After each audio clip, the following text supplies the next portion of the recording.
안녕하세요. 딥러닝 기계학습 수업을 담당하는 기계설계공학 전공의 이세진입니다. 이 수업은 요즘 가장 핫한 기술인 인공지능, 그 중에서도 머신러닝과 딥러닝을 직접 코드로 구현해보면서 배우는 수업입니다. 프로그래밍 경험이 없거나 부족해도 괜찮습니다. 파이썬 기초부터 시작해서 학기가 끝날 때쯤이면 여러분이 직접 이미지 분류하고 텍스트 분석하는 AI 모델을 만들 수 있게 됩니다. 오늘 수업이 끝나면 여러분은 4가지를 할 수 있게 됩니다. 첫째, AI, ML, DL이 뭔지, 이 세 개가 어떤 관계인지 설명할 수 있습니다. 이게 가장 기본이에요. 면접에서도 자주 물어보는 질문이죠. 둘째, 머신러닝의 3가지 유형을 구분할 수 있습니다. 지도학습, 비지도학습, 강화학습, 각각 뭐가 다른지 알게 됩니다. 셋째, 우리가 한 학기 내내 쓸 구글 콜랩을 직접 설정하고 코드를 돌려봅니다. 오늘 안에 첫 코드를 실행해 볼 거예요. 넷째, KNN이라는 가장 직관적인 머신러닝 알고리즘으로 생선을 분류하는 것까지 해봅니다. 단 3줄이면 됩니다. 먼저 이 수업의 전체 그림을 보겠습니다. 한 학기를 크게 2파트로 나눕니다. 전반부 1주차부터 7주차까지는 머신러닝 기초입니다. 데이터를 다루는 법부터 시작해서 회귀, 분류, 비지도학습까지 배우고 마지막 7주차에서 신경망의 기초를 배웁니다. 이때는 주로 scikit-learn이라는 라이브러리를 사용합니다. 8주차 중간고사를 치르고 후반부 9주차부터 14주차까지는 딥러닝 심화입니다. 역전파부터 시작해서 CNN으로 이미지 분류, RNN으로 텍스트 분석, 마지막에는 요즘 핫한 트랜스포머와 챗GPT 같은 대규모 언어 모델까지 다룹니다. 이때는 파이토치를 사용합니다. 교재는 혼자 공부하는 머신러닝 플러스 딥러닝 개정판입니다. 한빛미디어에서 나온 책이고 실습 코드도 함께 제공됩니다. 여기 보시면 1주차 OT부터 15주차 기말고사까지 전체 흐름이 한눈에 들어오죠. 오늘은 이 긴 여정의 첫 발을 떼는 날입니다. 성적평가에 대해 말씀드리겠습니다. 중간고사 30%, 기말고사 30%로 시험이 총 60%입니다. 중간은 이론 위주, 기말은 코드 구현이 포함됩니다. 과제와 실습이 20%인데 매주 콜랩 노트북으로 실습 과제를 제출합니다. 직접 코드를 짜보는 거라 시험 준비에도 큰 도움이 됩니다. 팀 프로젝트가 15%이고 학기 말에 자유주제로 진행합니다. 출석과 참여가 5%입니다. 중요한 건 이 수업은 이론만 외우면 안 됩니다. 직접 코드를 짜보는 게 가장 중요해요. 그래서 매주 실습 과제를 꼭 해오시길 바랍니다. 그게 결국 시험 성적으로도 이어집니다. 자, 이제 본격적으로 시작합니다.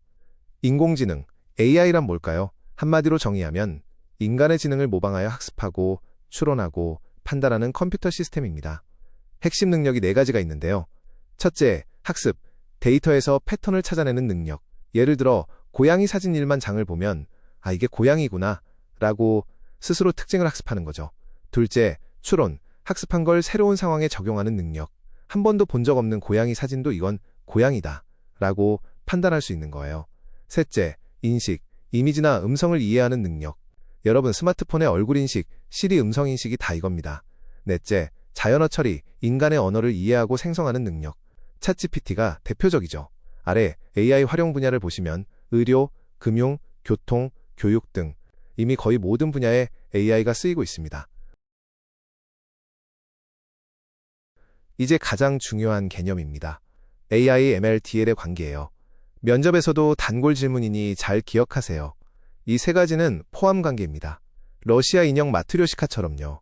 가장 큰 원이 인공지능, AI입니다. 인간의 지능을 모방하는 모든 기술을 말합니다. 규칙 기반 시스템도 AI에 포함돼요. 그 안에 머신러닝, ML이 있습니다. AI 중에서도 데이터에서 스스로 학습하는 방법론입니다.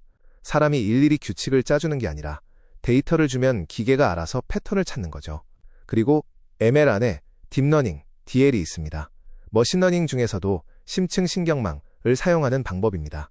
층을 깊게 쌓아서 더 복잡한 패턴을 학습할 수 있죠. 정리하면 딥러닝은 머신러닝의 한 종류이고 머신러닝은 인공지능의 한 종류입니다. 우리 수업에서는 전반부에 ML, 후반부에 DL을 다룹니다. 이걸 표로 정리하면 이렇습니다. AI는 가장 넓은 개념이고 1950년대부터 시작됐습니다. ML은 1980년대부터 본격화되었고 DL은 2010년대에 폭발적으로 성장했죠. 데이터 의존도를 보면 AI는 적을 수 있지만 딥러닝으로 갈수록 대량의 데이터가 필요합니다. 대표 기법을 보면 ML은 KNN, SVM, 결정트리 같은 것들이고 DL은 CNN, RNN, 트랜스포머 같은 신경망 구조들입니다. 이 모든 걸 우리가 한 학기 동안 배울 겁니다. AI를 또 다른 관점에서 나눌 수 있는데요. 약인공지능과 강인공지능입니다. 약인공지능 네로 AI는 특정 작업에 특화된 AI입니다. 시리는 음성인식만 잘하고 알파고는 바둑만 잘하죠. 챗GPT도 텍스트 생성에 특화되어 있습니다. 현재 세상에 존재하는 모든 AI가 여기에 해당합니다. 강인공지능 AGI는 영화에서 나오는 것처럼 인간처럼 모든 지적 작업을 수행할 수 있는 AI입니다. 자의식도 있고 감정도 느끼고 새로운 분야에도 스스로 적응하는 거죠. 아이언맨의 자비스 같은 거예요. 하지만 이건 아직 실현되지 않았습니다. 많은 연구자들이 도전하고 있지만 언제 달성될지는 미지수입니다. 우리가 이 수업에서 다루는 것도 약인공지능입니다. 하지만 약이라는 이름에 속지 마세요. 챗GPT, 자율주행, 의료 AI 등 지금 세상을 바꾸고 있는 기술이 전부 약인공지능이거든요. 충분히 강력합니다. AI의 역사를 간단히 훑어보겠습니다. 이 타임라인을 알면 왜 지금 딥러닝이 이렇게 뜨는지 이해가 됩니다. 1950년, 앨런 튜링이 유명한 질문을 던집니다. 기계가 생각할 수 있는가? 튜링 테스트의 시작이죠. 1957년, 로젠블라트가 퍼셉트론을 개발합니다. 최초의 인공신경망 모델이에요. 이건 7주차에서 자세히 다룹니다. 그런데 1969년에 민스키라는 학자가 퍼셉트론으로는 XOR 문제도 못 푼다 고 지적하면서 첫 번째 AI 겨울이 옵니다. 연구비가 끊기고 관심이 사라진 시기예요. 1986년 힌턴 교수가 역전파 알고리즘을 발표하면서 다시 신경망 연구가 살아납니다. 역전파는 9주차에서 배울 겁니다. 1997년 IBM의 딥블루가 체스 세계 챔피언 카스파로프를 이깁니다. 하지만 이건 규칙 기반이라 엄밀히 딥러닝은 아니에요. 1998년 르쿤 교수가 레넷5를 만들어 손글씨 인식에 성공합니다. 이게 CNN의 시작인데 10주차에서 배울 내용입니다. 2006년 힌턴 교수가 다시 한번 혁명을 일으킵니다. 심층 신뢰 신경망을 발표하면서 딥러닝이 부활합니다. 깊은 신경망을 효과적으로 학습시킬 수 있다는 걸 보여준 거죠. 2012년이 진짜 터닝 포인트입니다. 알렉스넷 이미지넷 이미지 인식 대회에서 압도적으로 우승합니다. 기존 방법 대비 오류율을 10% 이상 줄였어요. 이때부터 딥러닝이 폭발적으로 성장합니다. 2016년 여러분도 아시죠? 알파고가 이세돌 9단을 이겼습니다. 전 세계가 충격을 받았고 AI에 대한 관심이 폭발했습니다. 2017년 Attention is all you need 논문이 나옵니다. 트랜스포머 구조인데 이게 챗GPT의 근간이 됩니다. 14주차에서 이걸 배울 거예요. 2020년 GPT-3, 2022년 챗GPT. 여러분이 잘 아시는 그 이야기입니다. 2024년에는 텍스트, 이미지, 음성을 동시에 처리하는 멀티모달 AI까지 나왔죠. 이 역사에서 핵심을 하나 뽑으면요. AI는 부침을 겪다가 데이터 플러스 컴퓨팅 파워 플러스 알고리즘, 이 세 가지가 맞물리면서 2012년 이후 폭발한 겁니다. 머신러닝은 크게 세 가지 유형으로 나뉩니다. 첫째, 지도학습입니다. 정답이 있는 데이터로 학습합니다. 이건 강아지, 이건 고양이처럼 레이블이 달려있는 거죠. 분류와 회귀가 여기 속합니다. 우리 수업의 1에서 5주차가 이겁니다. 둘째, 비지도학습입니다. 정답 없이 데이터의 구조나 패턴을 스스로 찾습니다. 예를 들어 쇼핑몰 고객 데이터를 주면 비슷한 구매 패턴의 고객끼리 자동으로 묶어주는 거예요. 6주차에서 배웁니다. 셋째, 강화학습입니다. 환경과 상호작용하면서 시행착오를 통해 학습합니다. 게임 AI나 로봇 제어에 많이 사용됩니다. 알파고가 대표적인데 이 수업에서는 깊이 다루지는 않습니다. 밑에 보시면 우리 학기 순서가 나와 있어요. 지도학습부터 시작해서 비지도학습, 그리고 딥러닝으로 이어집니다. 지도학습을 좀 더 자세히 볼게요. 비유하면 정답지가 있는 시험 공부입니다. 문제와 정답을 함께 보면서 패턴을 학습하는 거죠. 지도학습에는 두 가지 유형이 있습니다. 분류, 클래시피케이션은 카테고리를 예측하는 겁니다. 이 이메일은 스팸인가 아닌가? 이건 두 개 중 하나로 분류하는 거죠. 이 사진은 개인가, 고양이인가, 새인가? 이건 세 개 중 하나로 분류하는 거예요. 회귀, 리그레션은 연속적인 숫자를 예측하는 겁니다. 이 집의 가격은 얼마인가? 3억, 5억 같은 구체적인 숫자를 맞추는 거죠. 오른쪽에 대표 알고리즘이 나와 있는데 KNN, 선형회귀, 로지스틱 회귀, 디시전 트리, SVM. 이걸 3주차부터 5주차까지 차례대로 배울 겁니다. 실생활 예시도 보세요. 이메일 스팸 필터링은 분류, 부동산 가격 예측은 회귀입니다. 여러분 주변에서 이미 많이 사용되고 있는 기술이에요. 비지도 학습은 정답 없이 스스로 패턴을 찾는 학습입니다. 예를 들어 쇼핑몰에 고객 데이터가 수만 건 있는데 누가 VIP인지 레이블이 없어요. 이때 비지도 학습으로 비슷한 구매 패턴의 고객끼리 자동으로 묶을 수 있습니다. 이게 클러스터링, 군집화예요. K-민즈 같은 알고리즘을 사용합니다. 또 차원 축소라는 게 있는데 100개의 특성을 가진 데이터를 2에서 3개로 줄여서 시각화하거나 효율적으로 만드는 기법입니다. BCA가 대표적이고 6주차에서 배웁니다. 강화학습은 좀 다른 방식입니다. 시행착오를 통해 보상을 최대화하는 학습이에요. 게임을 수만 번 플레이하면서 어떻게 하면 점수가 높은지 스스로 학습합니다. 알파고, 로봇 제어, 자율주행 등에 사용되는데 우리 수업에서는 깊이 다루지 않을 예정입니다. 아래 비교표를 보시면 세 유형의 차이가 한눈에 들어옵니다. 입력이 뭔지, 목표가 뭔지 이 부분을 기억해 두세요.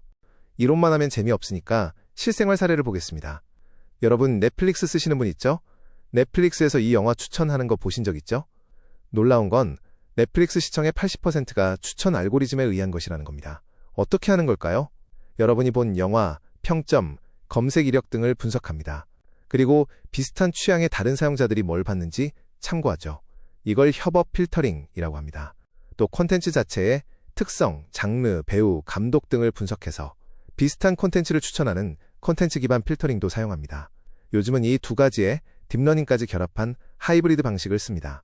유튜브, 스포티파이, 애마존 쇼핑 추천도 다 비슷한 원리예요. 우리가 이번 학기에 배우는 기술들이 바로 이런 시스템을 만드는 기반이 됩니다. 두 번째 사례는 컴퓨터 비전입니다. 여러분 스마트폰의 페이스 아이디, 이게 AI입니다. 얼굴의 특징점을 CNN으로 추출해서 본인인지 판별하는 거예요. 보안 시스템, 사진 앱의 자동 태깅도 같은 원리입니다. 자율주행도 컴퓨터 비전의 핵심 응용 분야죠. 카메라로 도로 상황을 인식하고 사람과 차량을 구분하고 신호등을 읽는 것, 이게 전부 CNN이 하는 일입니다. CNN은 10주차, 11주차에서 배울 거예요. 오른쪽에 더 많은 사례가 나와 있는데 의료 영상 판독, 번역, 음성 인식, 게임 AI, 이미지 생성, DRE, 코드 작성, GitHub 코파일럿까지 불과 몇 년 전까지만 해도 상상 못했던 것들이 지금은 일상이 되었습니다. 이 수업을 통해 이런 기술의 원리를 이해하게 될 겁니다. 자, 이제 실습 환경을 세팅해 보겠습니다. 우리가 한 학기 동안 사용할 도구는 구글 콜랩입니다. 줄여서 콜앱이라고 부릅니다. 콜앱의 가장 큰 장점은 아무것도 설치할 필요가 없다는 겁니다. 웹 브라우저만 있으면 됩니다. 크롬 추천이요. 두 번째 장점은 무료 GPU입니다. 딥러닝은 연산량이 많아서 GPU가 필요한데 콜앱에서 무료로 GPU를 쓸 수 있습니다. 나중에 CNN, RNN 실습할 때 GPU가 없으면 한참 걸리거든요. 세 번째, 파이톤 주요 라이브러리가 이미 설치되어 있습니다. numpy, pandas, matplotlib, scikit-learn, pytorch 등 우리가 쓸 것들이 다 깔려 있어요. 접속 방법은 간단합니다. 콜랍 다다리에 arch.google.com에 접속하고 구글 계정으로 로그인한 다음 새 노트를 만들면 바로 코딩할 수 있습니다. GPU 설정은 런타임 오른쪽 화살표, 런타임 유형 변경해서 GPU를 선택하면 됩니다. 지금 당장은 안 해도 되고 7주차 딥러닝 들어갈 때부터 설정하면 됩니다. 지금 콜앱에 한번 접속해보세요. 콜앱을 열면 두 종류의 셀이 있습니다. 코드셀은 파이톤 코드를 작성하고 실행하는 곳입니다. 실행 단축키가 두 가지인데 Shift 플러스 엔터는 실행하고 다음 셀로 넘어가는 거고 Ctrl 플러스 엔터는 현재 셀만 실행하는 겁니다. 보통 Shift 플러스 엔터를 더 많이 씁니다. 텍스트 셀은 설명을 적는 곳입니다. 마크다운 문법을 사용하는데 수식도 쓸 수 있어요. 달러 기호로 감싸면 됩니다. Y는 W, X 플러스 B 이런 식으로요. 유용한 단축키 몇 개 알려드릴게요. Ctrl 플러스 MB는 아래에 새 셀을 추가, Ctrl 플러스 MD는 셀 삭제, Ctrl 플러스 P는 선택한 코드를 주석 처리하는 겁니다. 오른쪽에 간단한 코드 예시가 있는데요. 프린트, 변수 할당, 라이브러리 임포트 등 기본적인 코드입니다. 느낌표를 앞에 붙이면 시스템 명령어도 실행 가능한데 엔비디아 스미를 치면 GPU 정보를 확인할 수 있습니다. print, hello deep learning 한번 쳐보시고 Shift 플러스 엔터로 실행해보세요. 파이톤 기초를 빠르게 훑어보겠습니다. 이미 아시는 분은 복습이고 처음인 분은 감을 잡으시면 됩니다. 변수는 데이터를 저장하는 이름표입니다. 자바나 C와 달리 파이썬은 타입을 따로 지정하지 않아도 됩니다. name, 딥러닝 이렇게 쓰면 자동으로 문자열이 됩니다. 기본 자료형을 보면 int는 정수, float는 실수, str은 문자열, bool은 참 거짓입니다. 머신러닝에서 가장 많이 쓰는 건 float와 int예요. list는 여러 값을 순서대로 담는 자료형입니다. scores, 는 90, 85, 92, 88 이렇게 만들고 scores, 여우로 첫 번째 값에 접근합니다. 인덱스가 0부터 시작해요. len scores는 길이, 즉 사를 반환합니다. 딕셔너리는 키밸류 쌍으로 데이터를 저장합니다. 스튜던트 네임으로 홍길동을 가져올 수 있죠. 지금 외울 필요는 없고 코드를 짜다 보면 자연스럽게 익숙해집니다. 조건문과 반복문은 프로그래밍의 핵심입니다. if, elif, else 조건문을 보세요. 스코어가 85점이면 90 이상인가? 아니요, 80 이상인가? 그래서 그레이드가 B가 됩니다. 파이썬에서는 중괄호 대신 들여쓰기, 인덴트로 블록을 구분합니다. 이게 파이썬의 특징이에요. 들여쓰기가 문법입니다. for 반복문은 리스트의 원소를 하나씩 꺼내서 반복합니다. fruits 리스트에 사과, 바나나, 포도를 순서대로 출력하죠. range 5는 0, 1, 2, 3, 4를 생성합니다. 5는 포함 안 돼요. 리스트 컴프리헨션은 파이썬의 강력한 기능입니다. x 별표별, 이 for x in range 5는 0, 1, 4, 9, 16 리스트를 한 줄로 만듭니다. 처음에는 어색하지만 익숙해지면 정말 편해요. 함수 정의는 def 키워드를 사용합니다. calculate 밑줄 BMI 함수를 보시면 몸무게와 키를 받아서 BMI를 계산하죠. print 함수와 문자열 포매팅입니다. 이건 코드를 짤 때 계속 쓰니까 꼭 기억하세요. 가장 추천하는 방식은 fstring입니다. f 다음에 따옴표를 열고 중괄호 안에 변수를 넣으면 됩니다. print, f 이름, name, 나이 age 이렇게요. 소수점 자릿수를 지정하고 싶으면 콜론 뒤에 fprint, 2f를 붙입니다. pi, 2f면 3.14로 나옵니다.